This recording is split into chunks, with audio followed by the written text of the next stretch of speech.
I'm delighted to say we've got a wonderful panel of speakers, and I'm extraordinarily delighted that Yanis Varoufakis could come with us and to speak to you tonight. And I know many of you are here especially because he has been inspiring in his fight across Europe and standing up for those in Greece who democratically built a left-wing party to say no to austerity.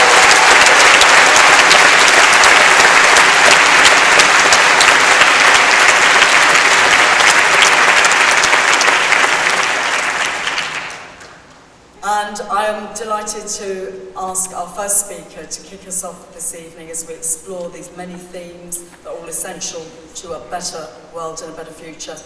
James Meadway.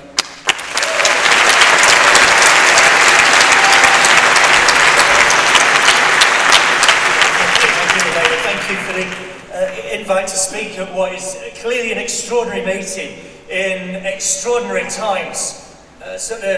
I don't know what Jeremy Corbyn must be thinking. Possibly wakes up every morning and believes himself to have the most incredible dream and then realises that, in fact, he hasn't and this is taking place. And the extraordinary feeling that this is, and the one that I recognise, I remember being in St Agnes Square on the day that Syriza was elected at the end of January.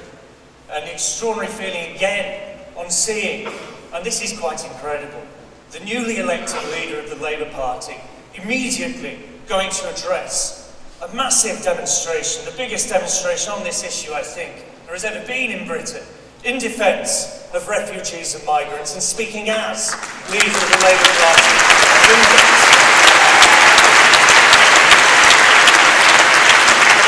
The extraordinary feeling here is something that if you're on the left, you get used to not having it at all, and it's the extraordinary feeling of hope.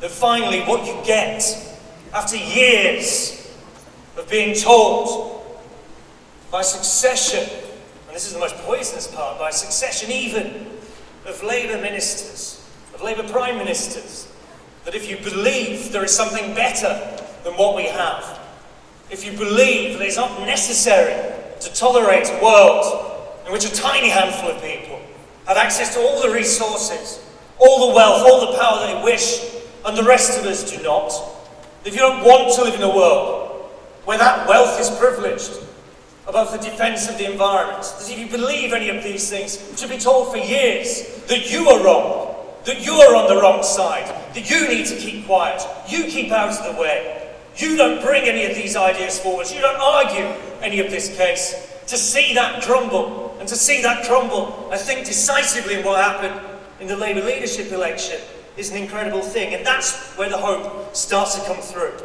But I want to say this, that hope, unfortunately, isn't enough. That if you saw the press today, or indeed the press yesterday, and I suspect the press again tomorrow and for the rest of the week, you start to become aware of what we're up against. And I think what we've seen so far is simply a taster.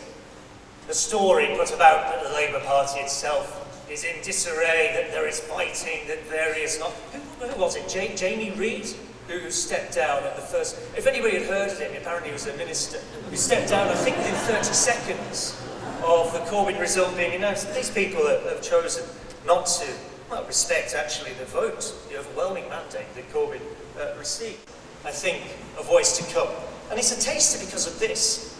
If you read somebody like Paul Krugman, an excellent economist, of course, writing today, quite rightly, in defence of an opposition to austerity and what Jeremy Corbyn represents. Quite rightly, because here's the incredible thing, that the majority, I would say now, of anyone who calls himself an economist will tell you that austerity is a bad idea, that it's not the policy to pursue, that it damages the economy, it damages ordinary people, and yet, somehow, we're still being forced into this. Now, we know the story in Greece. We know the story about Greece being a Euro member and the ECB and the IMF and the Troika and all the rest.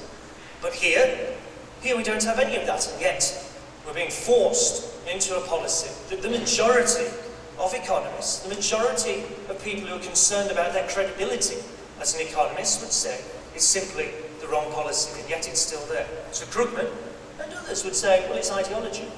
What we're up against here is a bunch of people who just believe that this is necessary. We're we're up against a bunch of people who just think this is how the world should be. And of course, this is true.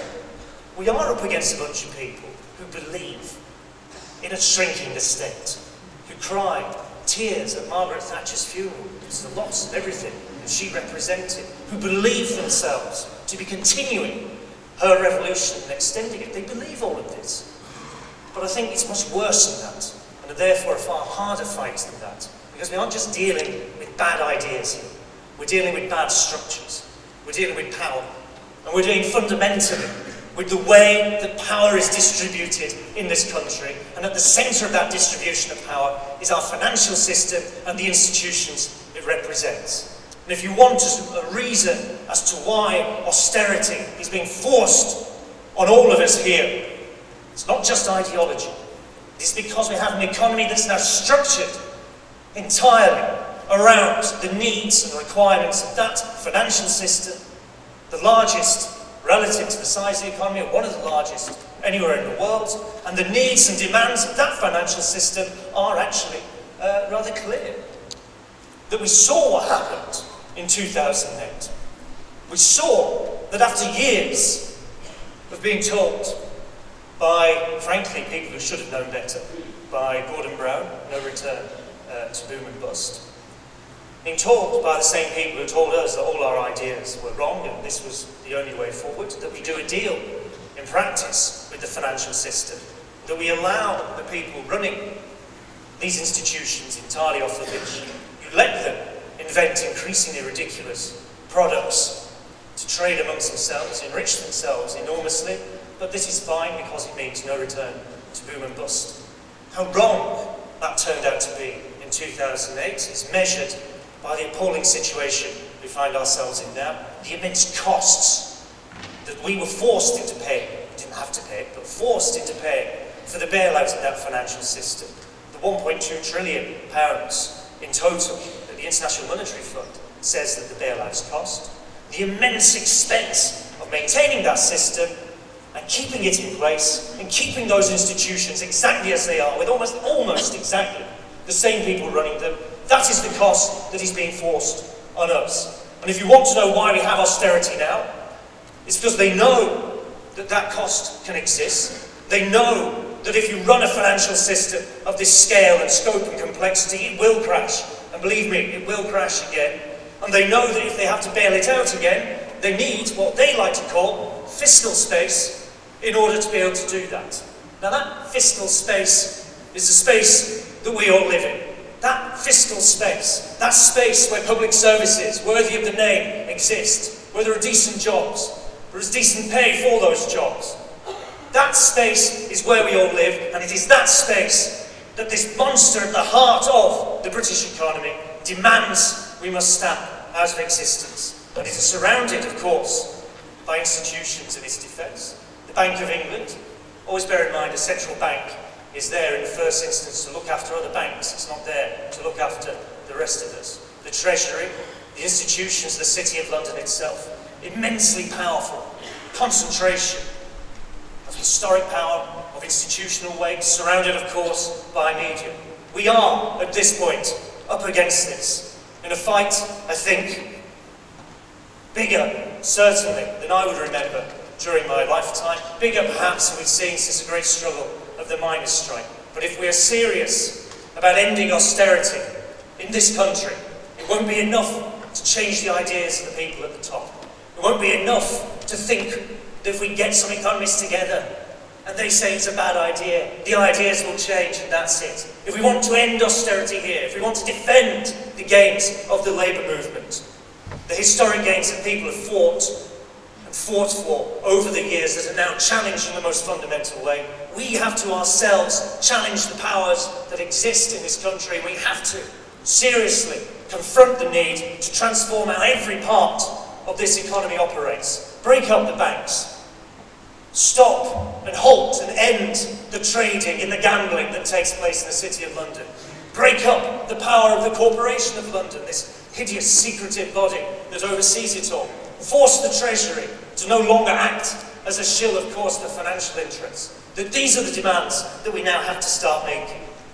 And it's arrogance, of course, on the Tories' part to think that none of this on our side matters, that they're in charge, that they're in control, and this is all they need to worry about. People will remember, of course, at the start of the Corbyn campaign, how funny it was, hashtag Tories for Corbyn, and what a laugh it would be for them all to sign up, and how, if you watched over the summer, this smile gradually faded. You could always see in the leader columns of the Telegraph and the rest of the press how Corbyn switched from being a tremendous clown to now, we find out, a threat to national security, economic security, and the security of your family. This is, of course, living out Tony Benn's description of how the world changes, which is, of course, first they ignore you, well, they stop doing that, then they laugh at you, then they fight you, and then you win. And at the minute,